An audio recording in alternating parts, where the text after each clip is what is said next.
Baik, Assalamualaikum warahmatullahi wabarakatuh.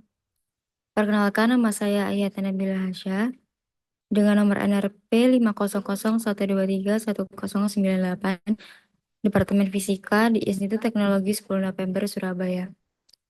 Baik, di sini saya akan menjelaskan tentang apa itu manajemen laboratorium untuk tugas dari evaluasi akhir semester.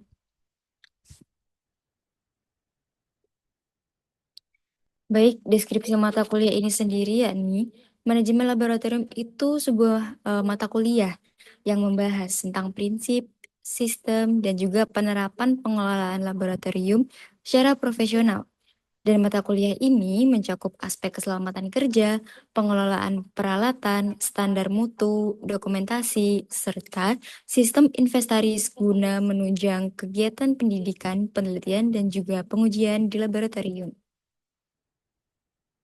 Nah, untuk capaian pembelajaran dari lulusan CPL ini sendiri, setelah mengikuti mata kuliah ini, mahasiswa diharapkan untuk mampu.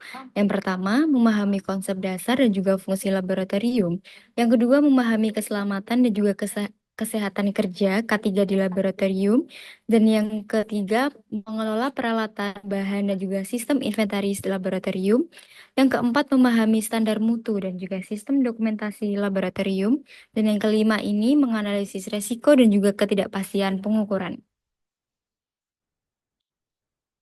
Nah, untuk capaian pembelajaran lulusan atau CPL, setelah mengikuti mata kuliah ini, mahasiswa diharapkan untuk mampu, yang pertama, memahami konsep dasar dari fungsi laboratorium, yang kedua, menerapkan keselamatan dan kesehatan kerja atau K3 di laboratorium, yang ketiga, mengelola peralatan, bahan, dan juga sistem inventaris laboratorium, yang keempat, memahami standar mutu, dan sistem dokumentasi laboratorium, dan yang kelima, menganalisis resiko dan ketidakpastian pengukuran. Selanjutnya ini capaian pembelajaran mata kuliah di manajemen laboratorium. Dengan mengikuti capaian pembelajaran mata kuliah ini, diharapkan kita mampu untuk menjelaskan sistem manajemen laboratorium, mengidentifikasi bahaya dan juga risiko di laboratorium, dan menerapkan prosedur keselamatan kerja, memahami sistem pengujian dan juga kalibrasi alat, dan juga mengelola dokumentasi dan juga pencatatan laboratorium.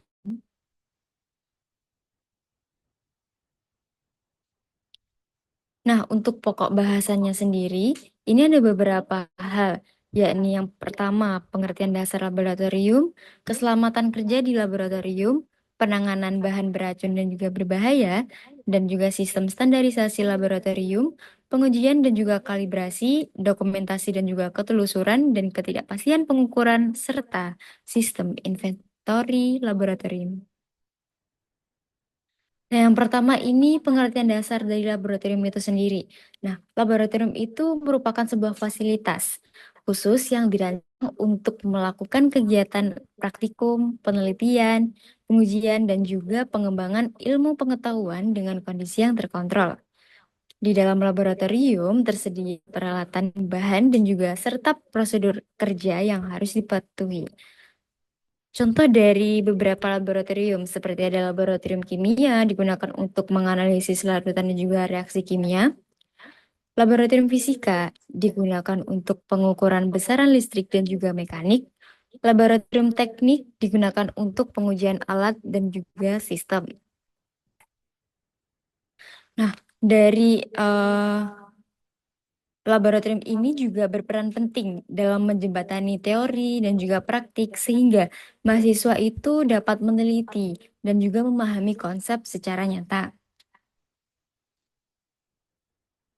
Nah, selanjutnya ini ada keselamatan kerja di laboratorium.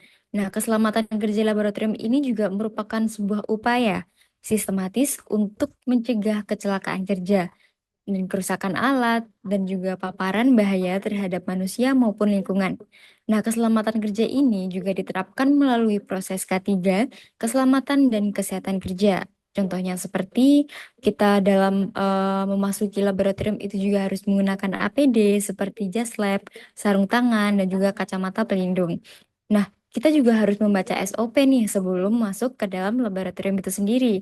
Sebelum menggunakan alatnya dan juga bagaimana sih cara kerjanya di dalam laboratorium itu. Dan juga kita tidak boleh untuk makan dan juga minum di area laboratorium. Nah, dari penerapan keselamatan kerja akan menciptakan lingkungan laboratorium yang aman, tertib, dan juga profesional. Nah, selanjutnya ini ada penanganan bahan beracun dan juga berbahaya. Nah, bagaimana sih cara kita untuk menangani bahan beracun dan juga berbahaya? Dan bahan beracun juga berbahaya ini juga merupakan sebuah bahan nih yang dapat menimbulkan dampak negatif terhadap kesehatan manusia dan juga lingkungan apabila kita tidak bisa menangani dengan benar. Nah, contoh dari bahan berbahaya itu sendiri adalah asam kuat seperti HCl, H2SO4, pelarut organik seperti alkohol dan juga benzena, dan juga ada gas berbahaya dan banyak sekali gas berbahaya lainnya. Nah, untuk menangani dari B3 ini juga meliputi pelabelan yang jelas, penyimpanan sesuai jenisnya, penggunaan APD, serta pembuangan limbah itu harus sesuai dengan prosedur agar tidak mencemari lingkungan. Nah, selanjutnya ini ada sistem standarisasi dari laboratorium. Nah, sistem standarisasi laboratorium ini juga sebuah penerapan aturan dan juga standar tertentu untuk menjamin mutu dan juga konsistensi hasil kerja laboratorium.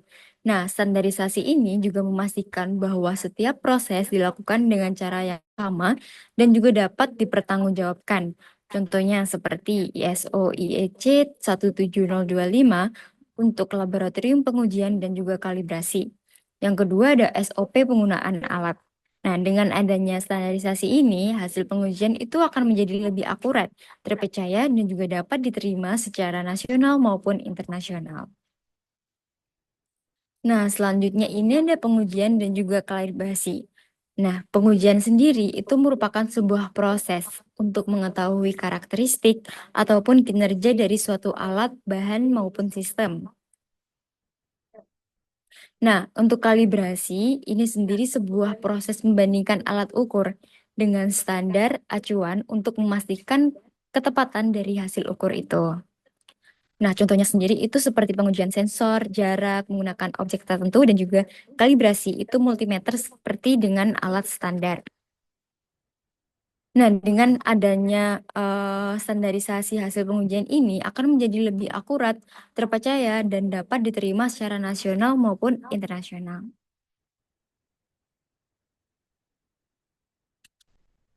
Dan juga pengujian dan juga kalibrasi ini sangatlah penting ya untuk menjaga keakuratan data dan juga mencegah kesalahan dari pengukuran.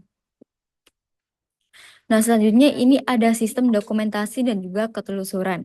Nah, sistem dokumentasi laboratorium ini juga merupakan pencatatan seluruh kegiatan, mulai dari penggunaan alat, hasil pengujian, hingga perawatan alat. Nah, dokumentasi ini menjadi bukti bahwa kegiatan itu dilakukan sesuai dengan prosedur. Nah, ketelusuran ini pengukuran berarti hasil pengukuran dapat ditelusuri ke standar nasional ataupun internasional. Nah, contoh dari dokumentasi ini seperti logbook penggunaan alat, form hasil pengujian. Selanjutnya ada ketidakpastian pengukuran.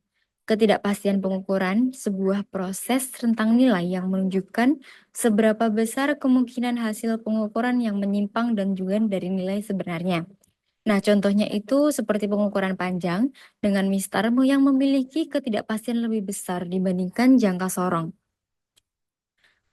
Nah, dengan memahami ketidakpastian, hasil pengukuran itu menjadi lebih ilmiah dan juga dapat dipertanggungjawabkan.